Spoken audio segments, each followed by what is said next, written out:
Good morning. Good morning. We are early birds.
Mr. Joe.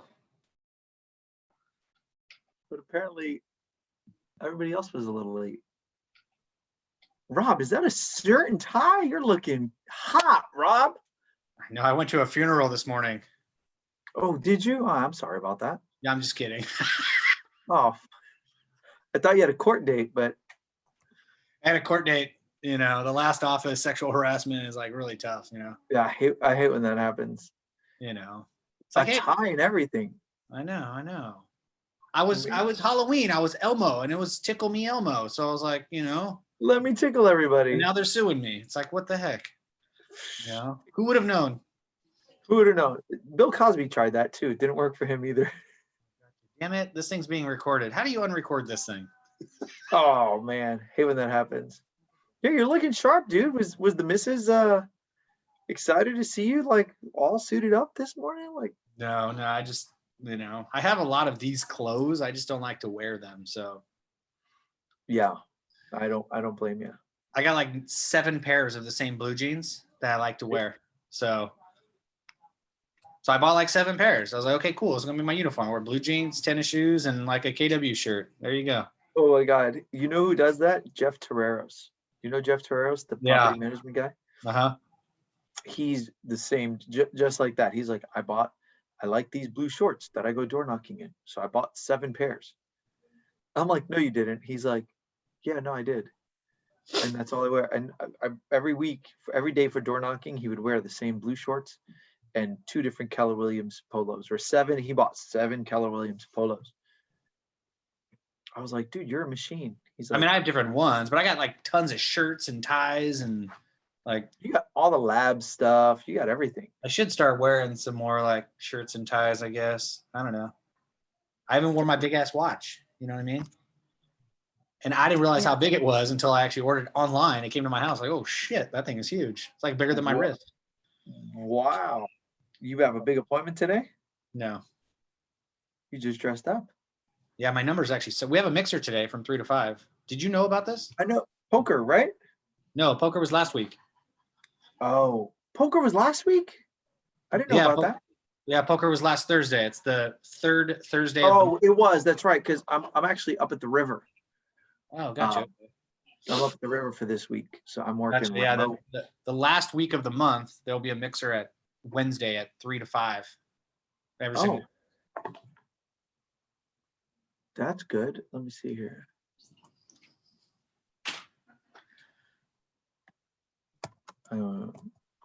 Last Wednesday? Yeah, the last Wednesday. And we just get together, have a couple drinks, network with each other, kind of hang out. Is that in the evening, like 5, 6 o'clock? No, from 3 to 5. Oh. That's starting early. Starting early, man. And then from 5 to 7, we make calls. So cold calls on Wednesday. Get a buzz on, and then get your liquid bravery, right? Liquid bravery. And then you know what they say? They yelled at me. Like, I don't care. I was yelling back. No, you're never going to talk to them again. Ever. Yeah. I know. I haven't gotten a good yell at in a long time. Oh, well, some people get letters. Like Rick got a letter yesterday, which was pretty interesting. He sent his mailing stuff. They actually mailed it back with a hate letter. Really? Yeah, those I'd frame and save those. Those are precious. Like, we sent stuff out for probate, so somebody probably died, right? So, Hey guys, sorry, I can't get my camera to work on me. I guess that's maybe a reason to write back, but come on. Gotcha. Hey, you think you can send a text out for your circle? Remo and Joe. You're doing it? Oh, just like Sandra. Excellent. You dirty dog.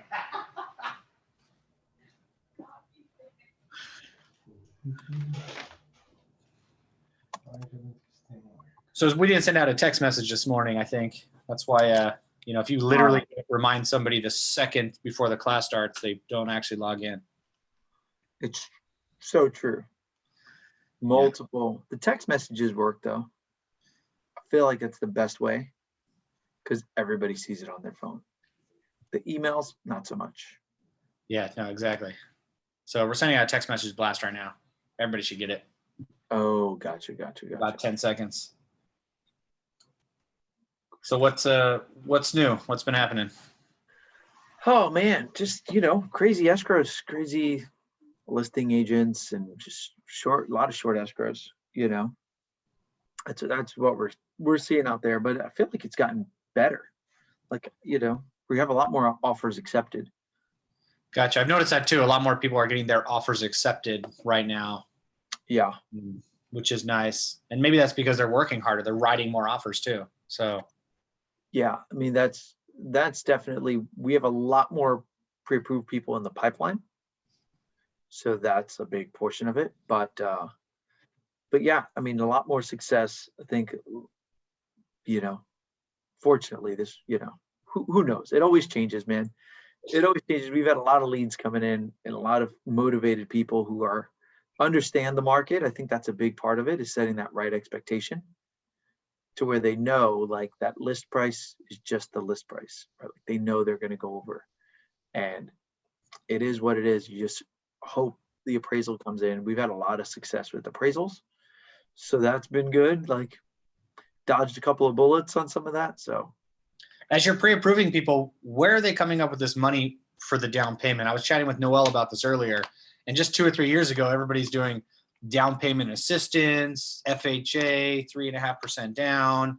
And now it's like those same people are coming up with cash out of their ass to be able to put down on their house. Are they pulling it out of 401ks? I mean, what kind of creative things are you seeing people do to put that 20% down? 401k, a lot of 401ks, a lot of people borrowing from that 401k because they went up, right, tremendously through COVID. A lot of 401ks and a lot of gifts, right? Like I got a lady closing today. It's a gift. She's getting a gift from her family member. So a lot more gift funds too to get to that number. But yeah, people using their retirement. They're using that 401k that's gone up tremendously over the last 3 years, 5 years, and saying, let me cash that out. Let me buy something with it. Because I noticed in the past, especially with some of my customers, they were really reluctant to touch their 401k. They thought that was the only vehicle for retirement for them. Yeah, but I think people are seeing that the values are going up, right? And if you talk to them about what they're investing in the house versus what it's going to appreciate, they can see that the real estate's a good better investment, So, and a lot of the younger people are just so far away from retirement that they don't care. If you're in your early 20s, you're like, I'll pull 50 grand, out, and I'll retire. Like retirement seems forever ago, like a long time away, that they don't care. Yeah. More people trading, more people using Robinhood accounts. I've had a couple people sell Bitcoin and Ethereum and do some of that cryptocurrency stuff where they're like, oh, I cashed out my Ethereum and I made 90 grand. So I'm gonna buy a house. They cash it out in time. Remo, was that you? Did you cash out your Bitcoin and buy an island in Fiji? Yeah. Next to Tony Robbins? Tony Robbins does have a big island, I heard. Not as big as Remo's. Sorry, I was muting. No, I haven't cashed any coins out. I mean, I don't have much in Bitcoin and all the other coins. I do have stuff in the market that just waiting for it to mature. So, but I started putting stuff in the market for other reasons. From an investment property standpoint, you need reserves, and for every, as you get more and more, you need more and more reserves. So I said, might as well put this somewhere where it might do something. So that's the only reason why I got really in the market. Other than that, I probably maybe wouldn't be in the market as I am now. Is that self-managed? Like, do you just E-Trade or Robinhood or something like that, or do you have some? I am extremely aggressive, so I have about 4 stocks that everything is in. So I pray every morning at 1 a.m. when I check to see pre-market, and it goes throughout the day. So You're like, all right, we need those bad boys to hit. yeah, well, and I started getting into something called options, and so You know, a lot of that stuff is like pretty much gambling. So Yeah, options are a really big gamble. My sister-in-law does a lot of that. Yeah. But when it hits, it hits. yeah. And you know, I mean, it's a way of leveraging. It's almost like, you know, I was talking to someone and they said, well, why don't you just buy the shares? I mean, it's like buying a house cash, right? You have the money, you could buy the house cash, but you're only going to get one house. But if you know, have some options, then obviously you can spread that out a little bit more and get more, potentially more shares. So, anyways, that's obviously. When you're buying those investment properties, how much reserves do you need? 12 months reserves on the entire payment? No, well, I mean, Joe, you probably answer this better, but what I've seen is 6 months for every rental property. So if you have 5, that's 30 mortgage payments you have to have set aside somewhere. Right, 5 properties times 6 months. So that's, you know, say if it's $3,000 times, what do we say, 30, that's 90 grand that needs to just be reserved. Right, Joe, that's it, right? Is that accurate? Yeah, that's right. So Is that It's got to be liquid, PITI too? Like taxes, insurance, everything? everything.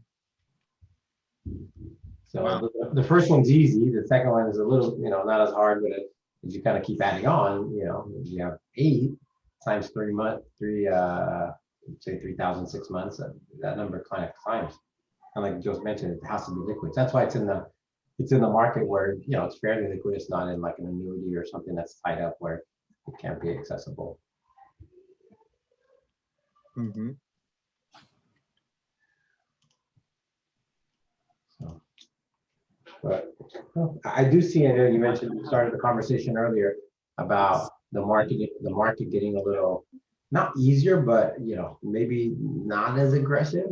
I do see that slightly, that, you know, buyers are not willing to just, you know, counter back and say, no, we're not releasing the appraisal contingency. We'll give you some, but we're not giving you all of it. So, which is, let's see, it's a good place to be, because I think it's too wild right now, and it's, you know, it's, I don't want to say it's not fair, but it's not fair to some of these buyers, and it's not really sustainable. So this type of market always worries me, because you get people that are just kind of, you know, have FOMO and they just want to buy anything, and then 6 months, a year sets in, and then they're like, what the hell did we just do? Yeah. So I'm hoping that this stabilizes soon. I think some of these families weighed the risk and they're planning on being there 10 plus years. Like I have a guy in my neighborhood just bought $100,000 over appraised value. And I was like, holy smokes, that's a lot. I went and chatted with him. I was like, hey man, you just bought your house for $950,000.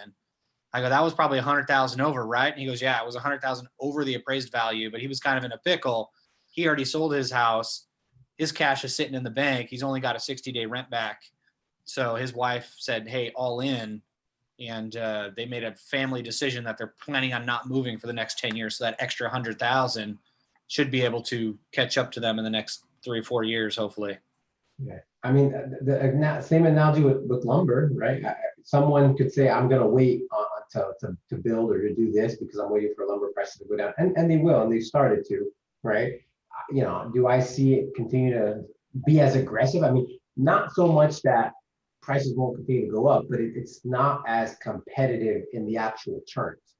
You know, I still think, you know, 6 months we'll still see over asking, but we're not going to see, you know, 5 to 10% over asking, as is, no appraisal. You know, you got to give 2 months rent back. Like those are the terms that are winning right now. So I think, you know, once we start seeing a little bit more, that just like lumber, things will eventually adjust back to kind of somewhat normal, the new normal. So I don't know. So I guess that's my thoughts. You see a lot of offers on your listings, Remo? Like, do you have any actives? I mean, what have you seen on your recent? Yeah.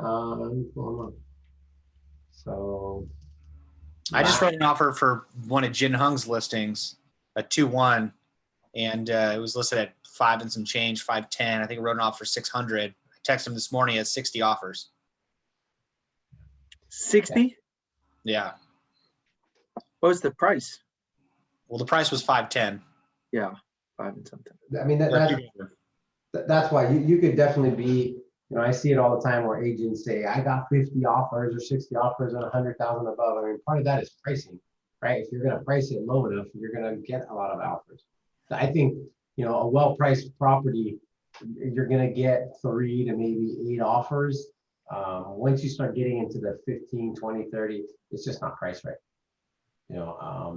And maybe with a higher starting price point, it might have even got higher. So the last one we had 5 offers on. The one prior we had 6, 12, and 7 and 3. So nothing, I don't think we've probably received 20 offers plus 3 times in the last 12 months. So it's not a common thing. However, I see it all the time where we get the replies back for our buyer's agents and the email says 60 offers, 40 offers, At that point, that's just a waste of everyone's time. If you price it right, you're not going to have people, get disappointed. That's 59 agents that showed that property, that wrote an offer, that, spent time away from their family. And so I'm always like, I try to push as much as I can to try to price it right, not just price it to, get a headliner. Yeah, no joke.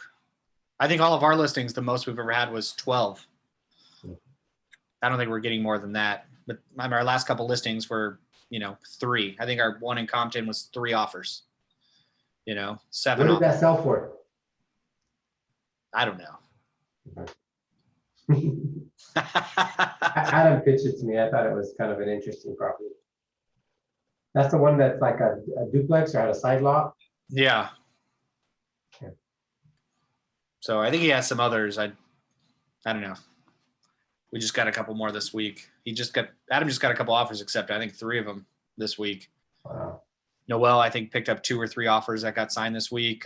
Kevin, I think he's working on his 3rd accepted offer for this week. So they're getting offers accepted, which is kind of cool. Noel's doing something really interesting. We chatted about this. He's actually offering to give a portion of his commission back to the listing agent or the seller. Out of the last 6 offers that he sent in that got approved, only 2 people actually took the bait and kept the cash. I told him a respectable real estate agent isn't going to take your money. They're going to say, I appreciate the gesture. Let's go ahead and open escrow, right? And so out of the 6, 4 of them didn't take the cash, right? And 2 of them did. So, but he opened those. I'd like to be credited for that. I told Noel that strategy because he called me. Yeah. So we've been doing it for a while. We've been doing a lot of things. We've been putting escrow discounts. So it's like either paying their escrow fees up to a certain dollar amount. That's been working pretty well. The acceleration clause, we'll write like 5 or 6 different things in on one offer.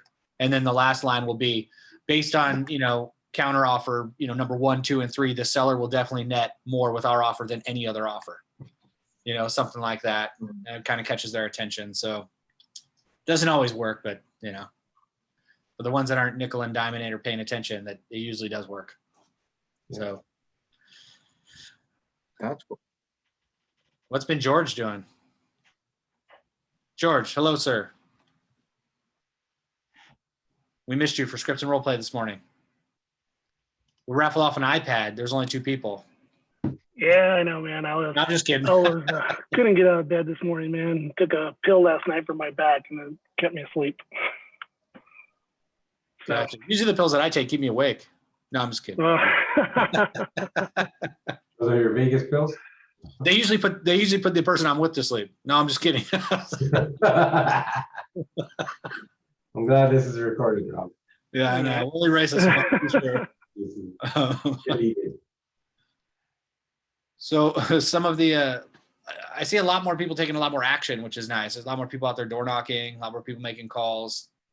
I think as things are opening back up, people are feeling more comfortable having more conversations, which will lead to obviously more transactions. So what have you been out there doing, George? You doing any door knocking?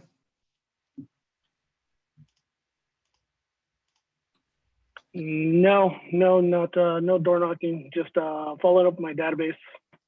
That's pretty much it. Just making calls.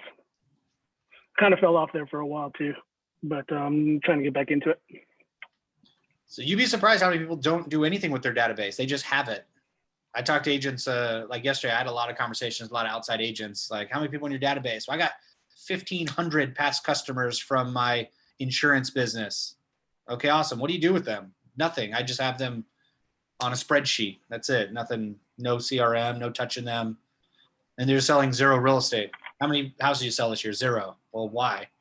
Haven't touched anybody, all year. It's really interesting that they have it, but they do nothing with it.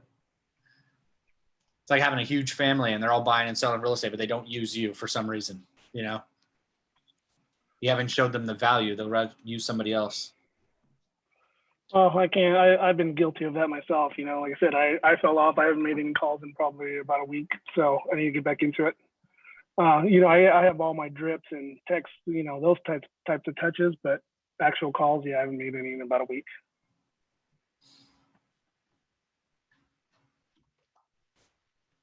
Where do we see where do we see the market going? I notice a lot more houses are actually coming on the market, which are kind of nice. So inventory is coming up a little bit. Lending, the interest rates are definitely not going up. They're kind of staying stable, right? So that's great. And people are pulling cash from friends and family out of the mattress, their 401k to actually buy. So we still have people looking to buy. Do we have a lot of people moving out of state? Is anybody focusing on advertising, moving out of state? No, I mean, we've definitely gotten people that have relocated themselves, like out of state, and took off. But it wasn't because of our marketing efforts. We have been sending, and actually I have it here. Boom, boom, check this out. For those that are here. So this kind of postcard that goes out, and I got seated today. We've had some calls, but not as much as I would like. It goes to it's absentee owners. So it's this flyer. So it's plastic, and it has a perforated like business card that pops out. So I don't know if the camera let it zoom. There it is. So get a pre-approved buyer. And again, it has a little pop-out business card, which is actually really nice. So our hope is that people pop out the business card, put it in their wallet, and again, it's plastic, so it should last a fairly long time. And we've sent out the third round that's going out, I think this week or early next week. And we've gotten six or seven people that have raised their hand. Nothing converted into an actual listing yet, but some actually good conversations. Half of them had tenant issues, either tenant currently not paying or something going on with a tenant where that was a big reason why they're selling. How do you go around those tenant issues? What kind of objection handles do you have? Like, I have a tenant that's not paying rent. How hard is it to sell that property with somebody who's not currently paying and they're not getting evicted either? So I had my first cash for keys that I did like a month ago, 2 months ago probably. And I don't say not first, but it's been a while, right? And I told them, give me first, let's sign an agreement so I can go to work for you. And once I do, then at that point I have either Josue or a local property management company that would be able to help facilitate, make sure that I'm kind of staying within the lines here. And I went to them and said, hey, the owner needs to sell, and we're trying to do the right thing. They're willing to let you have your deposit early, and obviously it's a negotiating back and forth. So what ended up happening is this seller gave the tenant $5,000 to vacate, so they could sell it, and it ended up selling for more. Then obviously someone will take it on that burden of a non-performing tenant. So they move out during escrow, or they moved out prior to listing the property? Prior, yeah. Obviously that was a big reason for the 5,000. So I think 2,000 was given as a good faith, and then the additional 3,000 once a final walkthrough was done with them being physically out. And they knew, the good thing is it was actually a little easier. They knew that they were going to want to, that they're going to leave anyways, right? So they knew this was like coming. They didn't fight it. Other tenants might say, you got to take me out, with the sheriff, and those are, I probably wouldn't mess with those or touch those. I would hand them off to the next party that would be able to help. like a property management company or some sort of eviction company. But you know, this card landed on my family members, and it's because we've mailed to Southeast LA County. And my brother has a rental in Whittier, and so he's like, you know, he made a comment like, "Man, this is a beautiful flyer." My cousin received one of them. Our like church friends that live in La Habra received one of them, and they all made a positive comment. So it's definitely a piece that stands out because it's plastic. So it's laminated and perforated? Yeah, no, this is an actual like, I don't know. I'll bring it to the office. It's like a Made out of plastic. So it's printing on plastic? yeah, and it's pretty like when you can't write on it. You can obviously fold it, but it is perforated. Here, I don't want to perforate this one. Made out of like the store rewards cards. Yeah. Exactly like that. Wow, Yeah. that's pretty sweet. How expensive were they? So this is what it looks like when it pops out. This is kind of the sample that they sent me. Let me see if I can zoom in. So you could see it. This is a smaller one, and you could do different things. So there's a Starbucks gift card. Someone saying, "Call me and have a consultation. I'll give you a $10 Starbucks gift card." So these are different people doing different things. Or an Amazon gift card. You know, it says, "Let's talk over coffee. Receive a $10 gift card with any phone consultation." And on the backside, it has their business card. So, you know, that's probably copyright infringement on the Starbucks logo. Yeah. Other than that, I mean, I don't think Starbucks is gonna send you a cease and desist for some mailers, but they might. So, Is that yours? Or you copied that one? Say it again. Did you R&D'd that one? No, I mean, I did the business card one. I mean, I might do the let's talk over coffee. You know, and you know, my wife being in financial services, a lot of that business or a way of generating business in the financial services is these kind of dinner seminars, right? You come to a seminar and you listen to the pitch, and at that point you get a $50, $100 gift card to a steakhouse, right? And that's a very popular thing within the kind of the retirement or close to retirement community. So, I mean, you could do something similar to that. I mean, if you gave a $25 gift card to Amazon and you were able to go on a listing appointment, you know, obviously some of them are going to be a waste of time. However, there's some that are going to be actually pretty good. So that might be our next move, to try to incentivize owners to give us a call by getting some sort of gift card. Yeah, well, people love incentives. So I think the government was sending out an iPhone, a $2,000 IRA, an Apple Watch for everybody to get a COVID shot, right? I hope So, so. yeah. People are suckers. They'll do it. So that's cool. So you're going to track how many you sent out compared to how many conversations you have? Yeah, it hasn't been as good as we like. So, but however, it's been better than any other mailer. I mean, I don't know what it is about mailers. I want to say we've had success, but it has been like, it hasn't been that good. And obviously consistency has a big role. This is our third one that's going to go out. There's 2,500 that go out. So that's 5,000 pieces so far to the same address. So 2,500 two times. And we received 6 calls and 4 home evaluations were sent out. But none, you know, a lot of these are rentals. So to try to schedule an appointment with a non-performing tenant, it hasn't obviously gone that far. So it's just continue to follow up and be a resource to these people. How often are you sending them out? They have us every 6 weeks or 5 weeks. The reason why I started using this is one of the people that uses them that has high success is the Sarah Reynolds team. So Sarah Reynolds is I think they're the largest real estate team in Keller Williams, right? I know woman-owned for sure. Their GCI is 11 million, some ridiculous number. Like it's stupid how much they do, and so they're big advocates, and so they send them out of masses. So so they have a system, like it's almost like you're not changing our system. I'm not going in there and saying, well, can I change the font and can I do this? This is their thing. If you want to participate, you just give your basic information. And at that point, with the basic information, they produce everything and they send it out. Like you're not, it's pretty hands off, which I actually like because, you know, sometimes we probably get in there and try to, you know, overthink what it needs to look like. And I want to say the number he told me is they've sent about 6 million of these or some ridiculous number. So once you send that many and they've kind of tweaked it through the process, obviously they're going to get a nice finished product versus you going in there and saying, well, with my 1,000 pieces, can I do it this way and that way? Where they're just like, no, you can't do it that way. Go use What was the something. name of that team? Sarah Reynolds. Reynolds? You don't know Sarah Reynolds? I know Monica Reynolds. Yeah. I don't know if there's any. Yeah, look them up. Sarah, and we've copied a lot of things from. Maybe when you see her, you'll recognize her. You pull up her.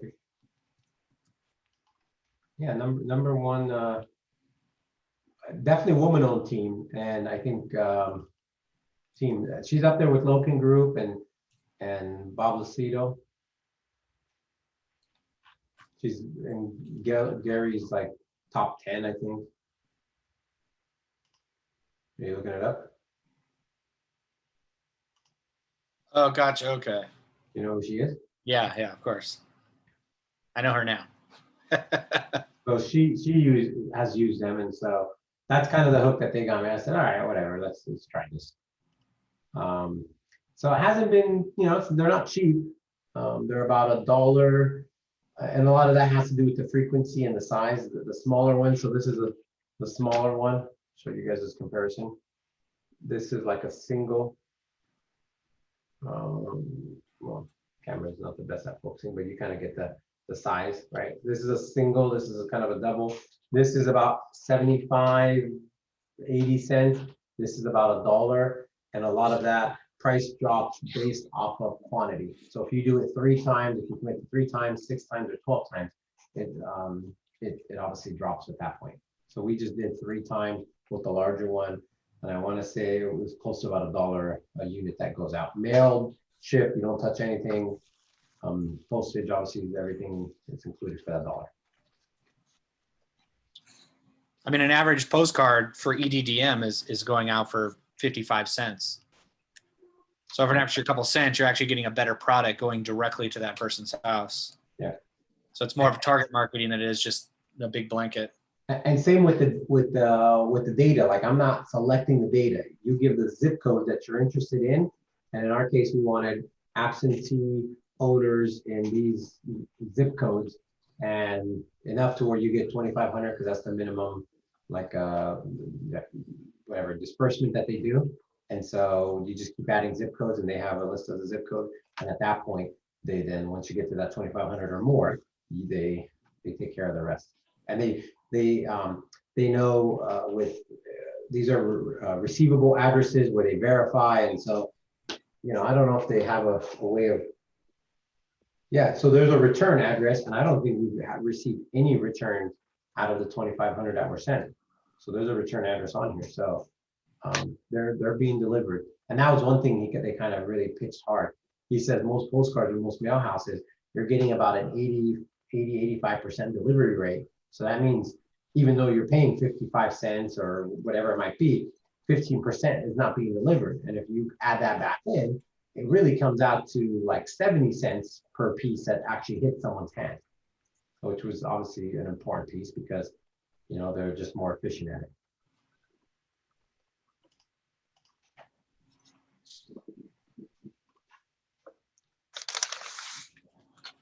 I'd love to see those. So if you could bring those into the market center, that'd be great. They will be there at happy hour. And I have probably 2 of them and then some samples. So you guys want to check it out. So I'll definitely bring them in. Awesome. Great. We have a lunch and learn today too at 1 o'clock, I believe. Yeah, with Luz. So what else? How's people dialing in their listing presentations? I mean, are we having an appointment problem? We're having a leads conversion problem. We're having a contact problem. What's the biggest problem that you feel is in your business right now? Is it contacts, conversion, appointments, presentation?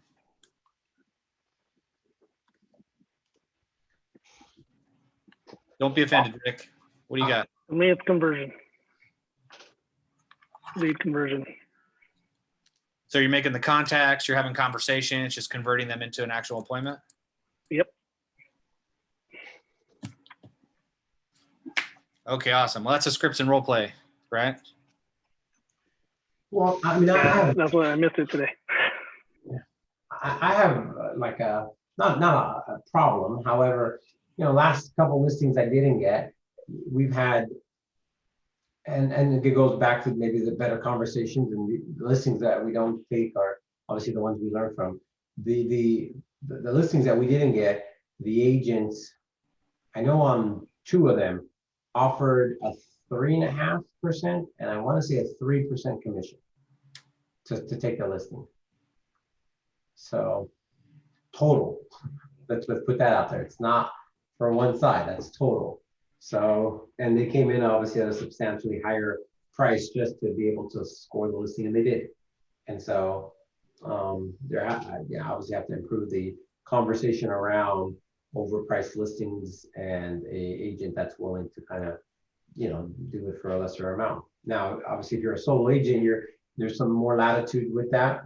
With payroll and a team, you really can't take on 3% listings because they just end up not making anything. They just kind of break even. And it might make sense in some instances. However, those were the last couple that I didn't get, and I just want to put that out there that stuff like that is obviously happening. Gotcha. Did you ever track the listings that you didn't get compared to like the sales price or the marketing they did on that particular property, and how you would have thought you would have done a better job or them net more money based on what's selling? The normal market that makes sense. In a market like this, depending on when it comes to market, it might get that price. So, so yes, as you do telling me that, I'm pulling one up now, and because this market is just insane. I mean, Yeah. So in a normal market on a listing that I didn't get, I would track that listing. I'd take a look at their marketing, their advertising, what their pictures and stuff look like. And then I look at their overall sales price. And quite a few of them I noticed actually sell for a little bit less. Some of them went to Redfin, for the 1% listing or something like that because they were buying. I mean, they're selling 25, 30,000 less than what normal market price is selling for in a regular market. but at that point, it's too late. At that point, yeah, no, of course it's too late, but I use those as an example. So I might actually print out a listing that I didn't get and print out the advertising, the market, and then the sales price based on a net sheet to use as an example to someone who's thinking about going with, a low priced brokerage compared to what they get. Yeah. To have a live example. Well, one of them, the one I didn't get, I just see it's still active, which is good. Kind of excited, but to see that, I mean, it sucks for the seller and the agent, but it was overpriced, and so it's been on the market for 45 days in this market. So, Wow, must be really overpriced. well, they're coming soon for 2 weeks, and then it's been on the market for 30 days. So, I priced it at $100,000 less, and I asked them to do work to the property because it was just a 50-year-old, hasn't been touched in 40 plus years. Just paint and stuff, but anyways. Well, That's what are the services are agents providing their sellers included in their commission price? Are you doing any like $300 worth of gardening or handyman services or something that you staging, something that you're providing as more value for the same price? no, I mean, so I'll just share with what we do. We facilitate a lot of that stuff. However, we're not paying for it. So, the house that we listed in Hacienda Heights, obviously looks beautiful now, especially the exterior. However, prior to that, the house, can I share the screen? No. Yeah. Let me show you what it looked like, because I think that's, and this is the stuff that we go in there, and necessarily, you don't necessarily have to do it. However, you could just say that you have that resource. Some sellers will never take you up on that.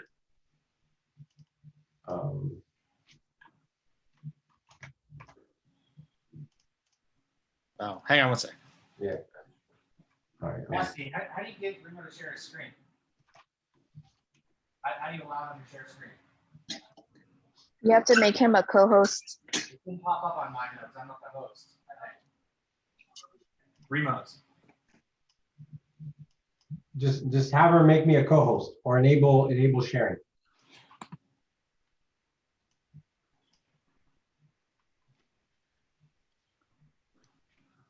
You should be co-host now. I'm good. All right. Let me see.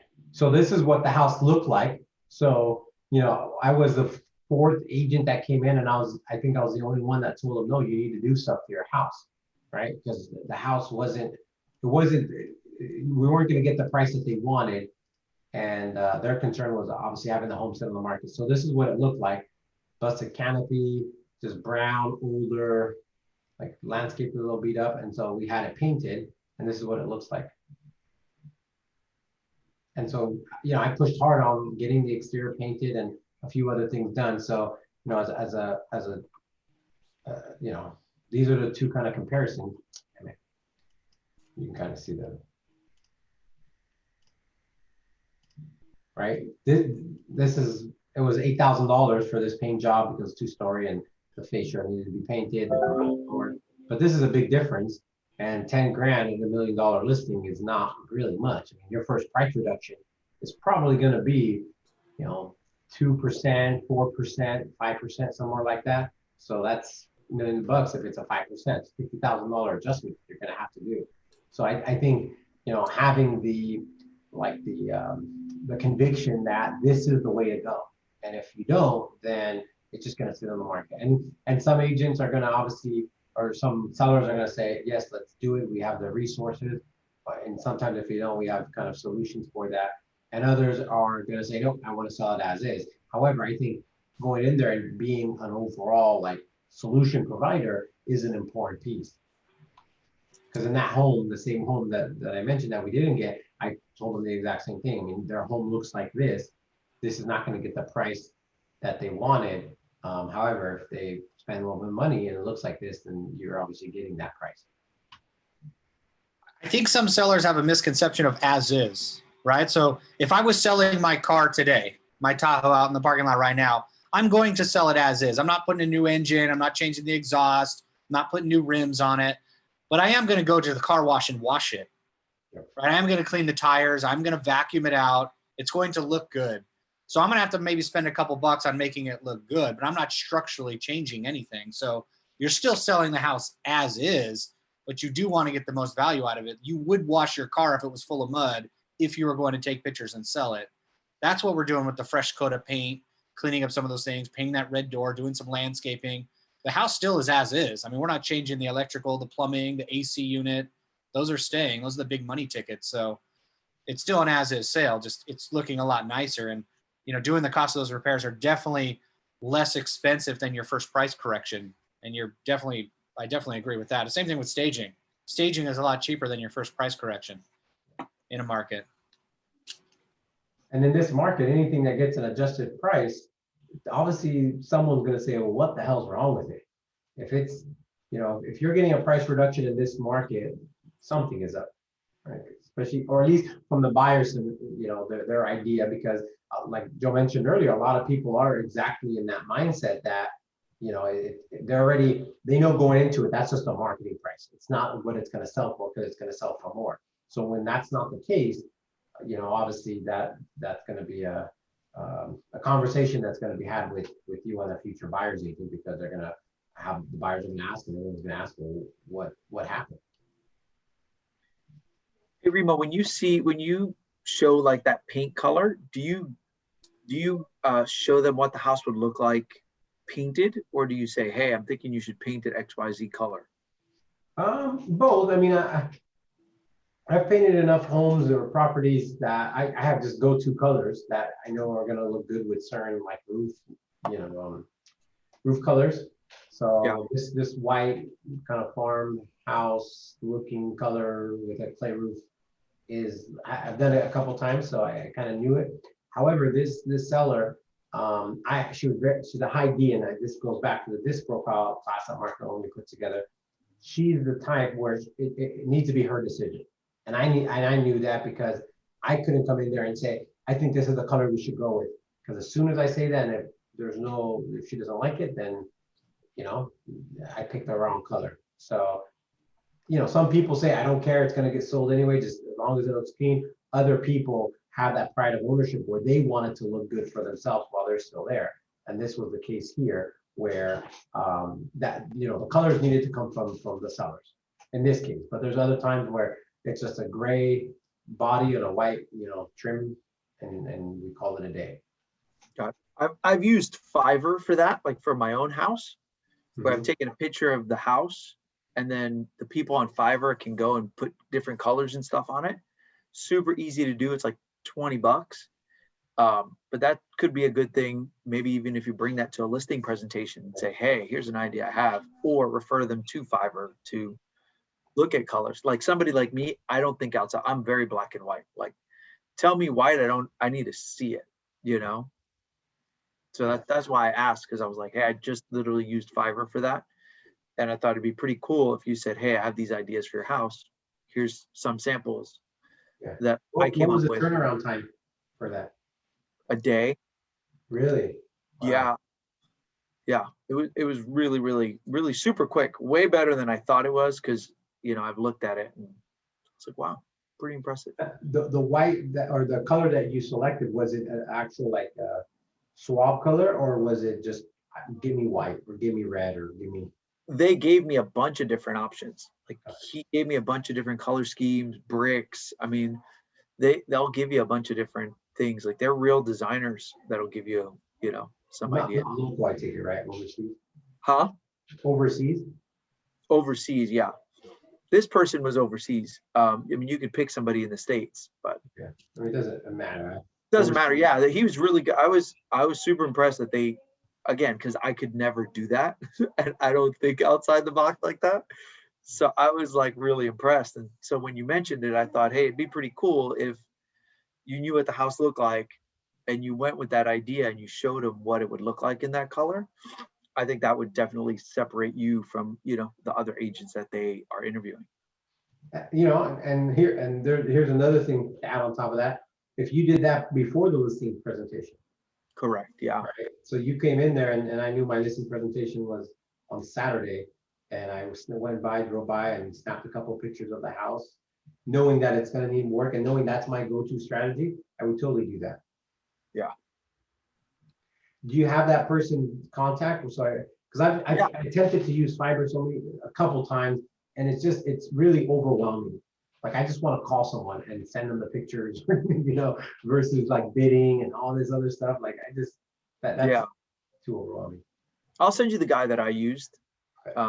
Because he was responsive and took a little bit because I'm not good with colors and stuff. But if you're good with colors and you have an idea of what would look good, it would be pretty easy for you. For me, it was like, how about this color? Like I was 50 change guy. Whatever. Yeah, I'll send it to you today. Yeah, you would just pick your top 10 Pantone colors and just add them to the house. Dude, and then they'll send you all those files. You print them up and you bring it on the listing presentation. And what script did you use to get them to make it their decision? Like, what was the script that made it their decision? Well, I mean, there was, with that person being a high D, they're decisive in general. So I said, well, what color would you like to paint the house? Or if you were to paint it as we have the conversation, would you paint it? What color would you paint it? And I think we ended up getting there by me suggesting, well, have you ever thought about like a white body and a dark trim? And then as soon as I said that, they obviously agreed. They jumped on Pinterest. They sent me like 4 different samples within a very short period. I said, yeah, that looks good to me. And then same with the trim. She went and got a couple of swatches, put them on the wood. I said, well, which one do you like? She said, I'm leaning more towards that one. I said, yeah, that one's a nice color. So again, I was very clear to make sure that it's not my decision, because, if it's a small 1,000 square foot, single story house, repainting it isn't too bad. It might be another $1,500, especially if everything's taped up. On a 2-story, partially on the hillside, it's expensive. Especially with a clear roof to repaint it. Is that house on the market now, or that one sell already? No, we went on the market on Friday, 5 days ago. Still available. Gotcha. Who's hosting open houses on that bad boy? Saturday, we will, and Sunday it'll be they're entertaining. So this is nothing on Sunday. Gotcha. Okay. So I mean I think to separate when we talk about what's the value that we come in with on a listing presentation, how do you beat out the 3%? And in this case, I think they had a family friend and someone else that was doing it at 4%, and we were able to get, I think 5 or 5.25% on it, on a million plus. And a lot of people in this market are probably going to go, once you break $1 million, it's really easy to land that 4%, right? Because 2%, 20 grand is a decent number for $1 million listing, or at least most people. So they had other options, but again, the value was there with this other things, and this is a plan on how to get there. And I think that was an important piece that allowed us to say, okay, we obviously work with you. Gotcha. So do you think having a plan, like being able to strategically have a plan of action to get their home sold, is kind of what sold them on using you compared to using someone else? Yeah. Yes. And you asked Rob about the listing presentation. I think the first question, almost, if not the first, the second question is, why am I here today in a listing presentation? What problem are we solving? Right. And then that's really, I'm not going in there with, here's my listing presentation, here's the pictures that we take. That's all irrelevant, right? We're going in there to solve a problem. And I think that's an important mindset to go into a listing. And that's why you're going to get the listing versus you have the nicer flyer, or you have the nicer, drone shot. I mean, at the end of the day, someone has a situation or, something they want to do they trust that you are the person that's going to facilitate that at the highest level, right? And if you are, a percent or 1.5% is not going to hold someone back, especially when they see all the bells and whistles. So if you go in with that solution mindset, that's a complete different way of thinking about approaching a sale or a seller than here's my flyer that's going to get your house sold. So in recruiting, it's the same thing. A lot of times they end up selling and telling, right? You're putting on a show, you're selling and telling yourself compared to focusing on your customer. We like to do, the first thing we like to do is what questions do you have for me, or what objections do you have? Or, we want to start it with a conversation about or I think Adam says, what are your concerns? Right up front, let's talk about, what are your concerns? The condition of my house, the photos, people coming through, maybe COVID. So understanding what their objections are up front, you're able to overcome some of those, because those are the problems that we're talking about. I mean, you're there in front of them today. They know you sell real estate, or they wouldn't have called you, or you wouldn't even have an appointment. So not the fact that I can't get the job done. Let's see what your obstacles are, so I could help you with those problems. So we start off with the objections right up front. What concerns do you have? Same thing with the buyer's consultation. Let's start off what concerns do you have?